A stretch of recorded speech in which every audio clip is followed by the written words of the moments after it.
નમસ્કાર, આપ જોઈ રહ્યા છો જેકેએસ ન્યૂઝ ગુજરાતી। વાત કરીએ તો અમદાવાદના 360 જેટલા સ્વયંસેવકોએ શ્રાવણ પૂર્વે સોમનાથ તીર્થમાં સ્વચ્છતા અભિયાન હાથ ધર્યું છે। સમગ્ર વાત કરવામાં આવે તો શ્રાવણ માસને ગણતરીના દિવસો બાકી રહ્યા છે, ત્યારે સતત 14મા વર્ષે સોમનાથ મહાદેવના સાનિધ્યમાં શ્રાવણ પૂર્વે અમદાવાદના બાપા સીતારામ સેવા ટ્રસ્ટના 360 જેટલા સ્વયંસેવકો દ્વારા તીર્થને સ્વચ્છ કરી શ્રમ સેવા કરવામાં આવી હતી। દર વર્ષે આ સેવા મંડળના સ્વયંસેવકો સ્વખર્ચે સફાઈના સાધનો, રસોઈનો સામાન વગેરે લઈને સોમનાથ પહોંચે છે ને એક દિવસમાં સોમનાથ મંદિર તથા ટ્રસ્ટ હસ્તકમાં અન્ય મંદિરોની સફાઈ કરે છે। ત્યારબાદ બીજા દિવસે તેઓ સોમનાથ મહાદેવની ધ્વજા પૂજા અને ધ્વજારોહણ કરી પરત ફરે છે। આ ક્રમ 13 વર્ષથી ચાલી રહ્યો છે અને આ વર્ષ સ્વયંસેવકોને હર્ષ ઉલ્લાસ અને ઉત્સાહભેર સફાઈમાં જોડાયા છે। સમાજ સાંજ સુધીમાં સોમનાથ મંદિર અને ભાલકા તીર્થ તેમજ ગોકાલધામ સહિત તીર્થના અનેકવિધ મંદિરો સ્વચ્છ કર્યા હતા।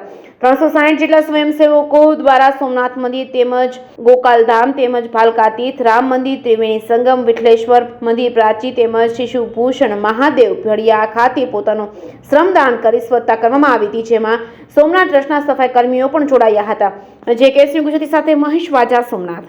અમારું આખું ટ્રસ્ટ બાપા સીતારામ સેવા ટ્રસ્ટ અમદાવાદ છેલ્લા 21 વર્ષથી સ્વચ્છતા અભિયાન ચલાવીએ છીએ। એમાં છેલ્લા 14 વર્ષથી સોમનાથ મંદિરની શ્રાવણ મહિનો બેસે એ પહેલાં આગળના રવિ સોમ અમે 360 જણા દર વર્ષે સોમનાથ મંદિરની સફાઈ માટે આવીએ છીએ અને ઘણા લોકો એ રીતના સેવા કરતા હોય છે। કોઈ બિલ્લીપત્ર ચડાવતા હોય છે, કોઈ ગંગાજળ ચડાવતા હોય છે અને અમારા સ્વયંસેવકો જે છે એ આ સ્વચ્છતા અભિયાન ચલાવીને ભોળાનાથની સેવા કરતા હોય છે। સોમનાથની અંદર ભાલકા તીર્થ, ત્રિવેણી સંગમ, ગૌલોકધામ, પ્રાચી, ભીડિયા એ બધા અલગ અલગ મંદિરોની અમારા સ્વયંસેવકો, ચોપાટી, સ્મશાન બધા મંદિરોની સ્વચ્છતા અભિયાન ચલાવીએ છીએ અને એ જ અમારી વિનંતી છે કે અમે જે આ સ્વચ્છતા અભિયાન ચલાવીએ છીએ આપ સ્વચ્છતા જાળવો, બગાડો નહીં અને સ્વચ્છતા રાખો, એ જ અમારું અભિયાન છે।